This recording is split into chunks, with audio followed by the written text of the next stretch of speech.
तो ये सब प्रॉब्लम आना कि मुझे जज किया जाएगा या एक ह्यूमिलेशन मेरा होगा, मैं ह्यूमिलेटेड फील करूंगी, ये सब नॉर्मल है और हमें ना इनसे थोड़ा ऊपर उठना ही पड़ेगा। हाय एवरीवन, आज का जो हमारा वीडियो है, we practice a lot but still we get nervous while to speaking.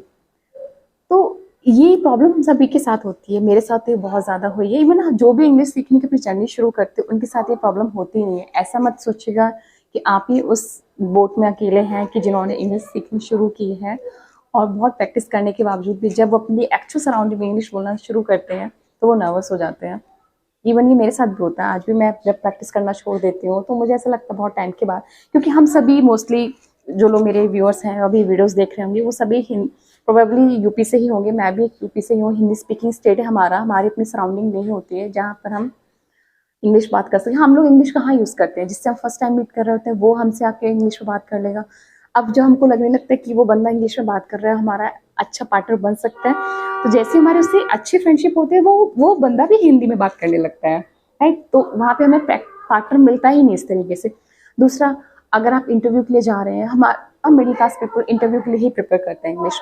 मैंने भी अपनी इंग्लिश की जर्नी शुरू ही इसलिए की थी कि मैं एक इंटरव्यू में बहुत बुरी तरीके से रिजेक्ट की गई थी just because of communication skill. तो नॉलेज में कमी नहीं थी उस टाइम पे, बस स्पीकिंग कम्युनिकेशन नहीं था तो निकाल मुझे, मतलब जिस तरीके से ट्रीट किया वो मुझे समझ में आ गया। वो अभी मैं फिर कभी डिस्कस करूंगी उस एक्सपीरियंस को भी अपना।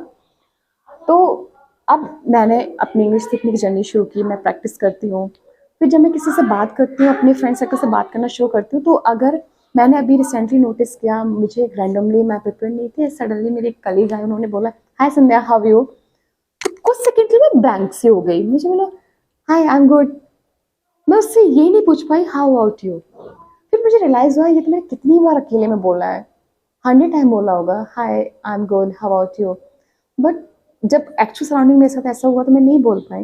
तो ये हम सबके साथ होता है और ये कुछ गलत नहीं है, ये एक प्रोसेस है। जैसे हम ड्राइविंग सीखते हैं, तो जब ड्राइविंग सीखना शुरू करते हैं तो उसमें सीखते हुए हम कितनी सारी गलतियां करते हैं, कितनी बार हम स्कूटी से गिरे होंगे कि तब हमने आज स्कूटी चलाना। जब मैंने गाड़ी सीखना शुरू की तो मैं कितनी बार गलत ड्राइव की, मैं गियर नहीं डाल पाई, कभी स्टैंड, कभी उसका हैंड ब्रेक डाउन करना भूल गई। तो पर इस सब जर्नी से निकलते निकलते निकलते आज परफेक्टली ड्राइव करने लगी। तो एक प्रोसेस होता है गलतियां करने का, फिर थोड़ा कम करने का, फिर सीखने का, फिर कॉन्फिडेंस आने का। सेम प्रोसेस लैंग्वेज में भी है।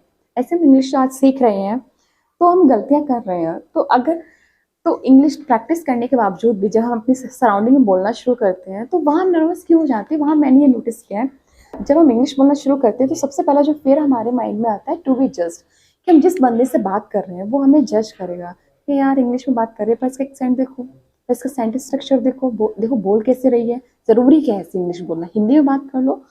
तो ये चीज़ मेरे माइंड में भी आता है कि यार हिंदी में बोल लो, काम चल जाएगा, क्यों मैं इंग्लिश बोल रही हूँ। पर मैं ऐसे अगर मैं करती रही तो फिर मेरी जर्नी शुरू होगी ही नहीं। सेकंड फिर आता है, चलिए मैंने इस जर्नी से ओवरकम किया, कुछ फ्रेंड के साथ मैंने इंग्लिश में बोलना शुरू किया, कहीं ना कहीं मैंने उनको बोला कि मैं इंग्लिश सीख रही हूँ, हम दोनों इंग्लिश में बात करेंगे तो शायद सीख लेंगे।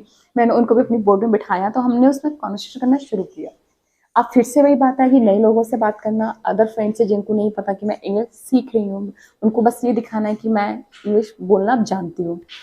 तो उनके सामने आ गया एक सेंस कि अगर मैंने कोई मिस्टेक कर दी तो एक ह्यूमिलेशन सी हो जाएगी ना, they will pass a sarcastic smile, कि ऐसे भी क्या पता कि गलत इंग्लिश बोल रहे हो, हिंदी बोल लेते।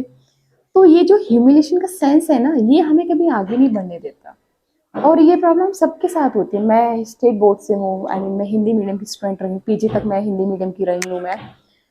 तो आप समझ सकते हैं मेरा क्या लेवल रहा होगा। तो इंग्लिश में एक छोटा सा सेंटेंस भी ना, मतलब हाउ आर यू पूछना भी, हाउ आर यू भी पूछना, हाय हाउ आर यू, इतना बोलने के लिए भी मैंने अपने माउथ को ना कितनी बार प्रैक्टिस कराई है तभी निकला है। तो ये सब प्रॉब्लम आना कि मुझे जज किया जाएगा या एक ह्यूमिलेशन मेरा होगा, मैं ह्यूमिलेटेड फील करूंगी, ये सब नॉर्मल है और हमें ना इनसे थोड़ा ऊपर उठना ही पड़ेगा। I know it's not easy, क्योंकि हम लोग कॉन्शियस होते हैं यार अपनी इमेज को लेके, सभी होते हैं, मैं भी होती हूँ। तो इसलिए इसलिए मैं ये अपना ये चैनल लेकर आई हूँ जिसमें जो मैं समझ सकती हूँ कि एक हिंदी मीडियम के स्टूडेंट कैसी प्रॉब्लम फेस करता होगा, उसको एक इंग्लिश का सिंपल सा सेंटेंस डिलीवर करने में कितनी प्रॉब्लम आती होगी। तो इसलिए मैंने कहा कुछ ऐसा किया जाए जिसमें मैं भी ग्रो करूँ और अपने साथ कुछ लोगों को जोड़ के चलूँ, वो भी ग्रो करें। तो आई होप मैं अपने व्यूअर्स से यही रिक्वेस्ट करूंगी, मेरा अगर कंटेंट पसंद आए तो वीडियोस को देखते रहा करिए, साथ में हम सभी साथ में मिलकर ग्रो करेंगे और इतने फ्लुएंट हो जाएंगे किसी को पता भी नहीं चलेगा कि हम हिंदी मीडियम स्टूडेंट हैं। वीडियो पसंद आए तो वीडियो को लाइक कीजिए, चैनल को सब्सक्राइब कीजिए और भी कोई अगर आपके फ्रेंड हो जिनको लगता है आप अपनी जर्नी में जोड़ना चाहेंगे, उनको भी जोड़िए।